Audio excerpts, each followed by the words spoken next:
Welcome to GM current affair. वस्तुनिष्ठ समान ज्ञान आज हम स्टार्ट करने जा रहे हैं और चैप्टर है 1 वनस्पति विज्ञान और उनकी शाखाएं। चलिए स्टार्ट करते हैं। जीव विज्ञान शब्द का प्रयोग सर्वप्रथम किसने किया? लेमार्क ट्रेविनस। जीव विज्ञान शब्द का प्रयोग सर्वप्रथम किसने किया? लेमार्क ट्रेविनस। जीव विज्ञान शब्द का प्रयोग सर्वप्रथम किसने किया? लेमार्क ट्रेविनस। जीव विज्ञान के जनक के नाम से जाने जाते हैं अरस्तु। जीव विज्ञान के जनक के नाम से जाने जाते हैं अरस्तु। जीव विज्ञान के जनक के नाम से जाने जाते हैं अरस्तु। जंतु विज्ञान के जनक के नाम से जाने जाते हैं अरस्तु। जंतु विज्ञान के जनक के नाम से जाने जाते हैं अरस्तु। वनस्पति शास्त्र के जनक कौन है? वनस्पति शास्त्र के जनक कौन है? थियोफ्रस्टस। वनस्पति शास्त्र के जनक कौन है? थियोफ्रस्टस। वनस्पति शास्त्र के जनक कौन है? थियोफ्रस्टस। चिकित्सा शास्त्र के जनक किसे कहे जाते हैं? चिकित्सा शास्त्र के जनक हिप्पोक्रेट्स को कहे जाते हैं। चिकित्सा शास्त्र के जनक हिप्पोक्रेट्स को कहे जाते हैं। बॉटनी शब्द की उत्पत्ति किस भाषा से हुई है? बॉटनी शब्द की उत्पत्ति ग्रीक भाषा से हुई है। बॉटनी शब्द की उत्पत्ति किस भाषा से हुई है? तो ग्रीक भाषा से हुई है। हिस्टोरिया प्लांटियम पुस्तक के लेखक कौन है? थियोफ्रस्टस। हिस्टोरिया प्लांटियम पुस्तक के लेखक कौन है? थियोफ्रस्टस। हिस्टोरिया एनामिलम पुस्तक के लेखक कौन है? अरस्तु। हिस्टोरिया एनामिलम पुस्तक के लेखक कौन है? अरस्तु। चिकित्सा शास्त्र के विद्यार्थियों को किसकी शपथ दिलाई जाती है? हिप्पोक्रेट्स। चिकित्सा शास्त्र के विद्यार्थियों को किसकी शपथ दिलाई जाती है? हिप्पोक्रेट्स। वह विज्ञान जिसका संबंध जीवधारियों के अध्ययन से होता है कहलाता है। तो जीवधारियों के अध्ययन से जिसका संबंध कहलाता है जीव विज्ञान। फाइकोलॉजी में किसका अध्ययन किया जाता है? फाइकोलॉजी में किसका अध्ययन किया जाता है? शैवालों का। फाइकोलॉजी में शैवालों का अध्ययन किया जाता है। पर्यावरण का अध्ययन जीव विज्ञान की किस शाखा के अंतर्गत किया जाता है? पर्यावरण का अध्ययन जीव विज्ञान के पारिस्थितिकी के अंदर यानी इकोलॉजी के अंदर किया जाता है। फूलों के संवर्धन के विज्ञान को क्या कहते हैं? फ्लोरिकल्चर। ठीक है। डेंड्रोलॉजी किससे संबंधित है? तो डेंड्रोलॉजी किससे संबंधित है? झाड़ियों। डेंड्रोलॉजी किससे संबंधित हैं? तो ये झाड़ियों के अध्ययन से हैं। डेंड्रोलॉजी किससे संबंधित है? झाड़ियों के अध्ययन से। डेंड्रोलॉजी किससे संबंधित है? झाड़ियों के अध्ययन से। पुष्पों का अध्ययन कहलाता है एंथोलॉजी। जीवाश्म वनस्पति विज्ञान में अध्ययन किया जाता है। जीवाश्म वनस्पति विज्ञान में अध्ययन किया जाता है जीवाश्मों का। किसका किया जाता है? तो जीवाश्मों का। वनस्पति संवर्धन से संबंधित शाखा को कहते हैं। वनस्पति संवर्धन से संबंधित शाखा को कहते हैं हॉर्टिकल्चर। हॉर्टिकल्चर। ठीक है। जीव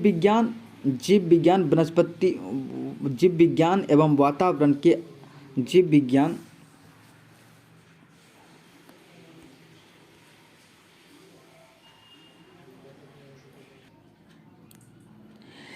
विज्ञान एवं वातावरणीय की अंतर अभिक्रिया से संबंधित विज्ञान की शाखा कहलाती है पारिस्थितिकी। क्या कहलाते हैं? पारिस्थितिकी। आगे बढ़ते हैं। वनस्पति विज्ञान की वह शाखा जिसमें शैवालों का अध्ययन किया जाता है कहते हैं फाइकोलॉजी। क्या कहते हैं? फाइकोलॉजी। स्पर्मोलॉजी में किसका अध्ययन किया जाता है? बीजों का। स्पर्मोलॉजी में किसका अध्ययन किया जाता है? बीजों का। स्पर्मोलॉजी में किसका अध्ययन किया जाता है? बीजों का। स्पर्मोलॉजी में किसका अध्ययन किया जाता है? बीजों का। सिल्वीकल्चर वनस्पति विज्ञान की वह शाखा है। सिल्वीकल्चर वनस्पति विज्ञान की वह शाखा है जिसके अंतर्गत अध्ययन किया जाता है वनों के विकास का। किसका किया जाता है? वनों का विकास का। एग्रोएस्ट्रोलॉजी में अध्ययन किया जाता है घासों का। एग्रोएस्ट्रोलॉजी में अध्ययन किया जाता है घासों का। पीडोलॉजी में अध्ययन किया जाता है भूमि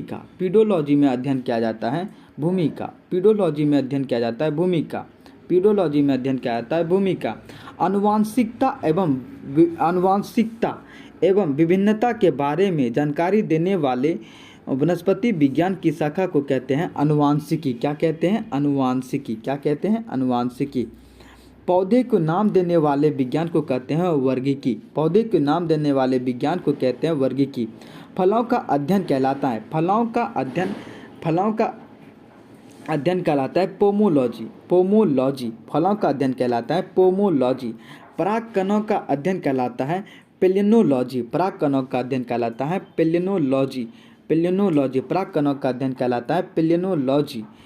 संसार में पौधे के वितरण का अध्ययन कहलाता है, संसार में पौधे के वितरण का अध्ययन कहलाता है फाइटोजियोग्राफी। फाइटोजियोग्राफी। फाइटोजियोग्राफी। फाइटोजियोग्राफी।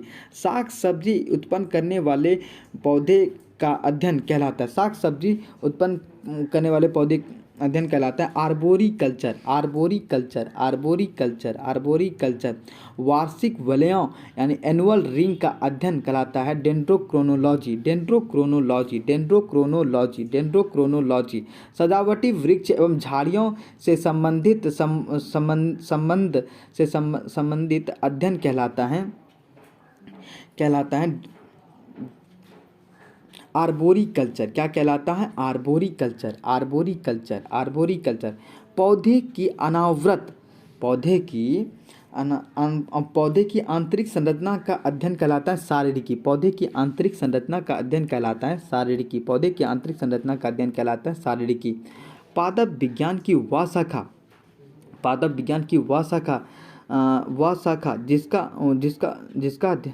विज्ञान की वह शाखा जो कवक शास्त्र का अध्ययन करता है कहलाता है फफूंद। फफूंद। क्या आ जाएगा? फफूंद। याद रखिएगा।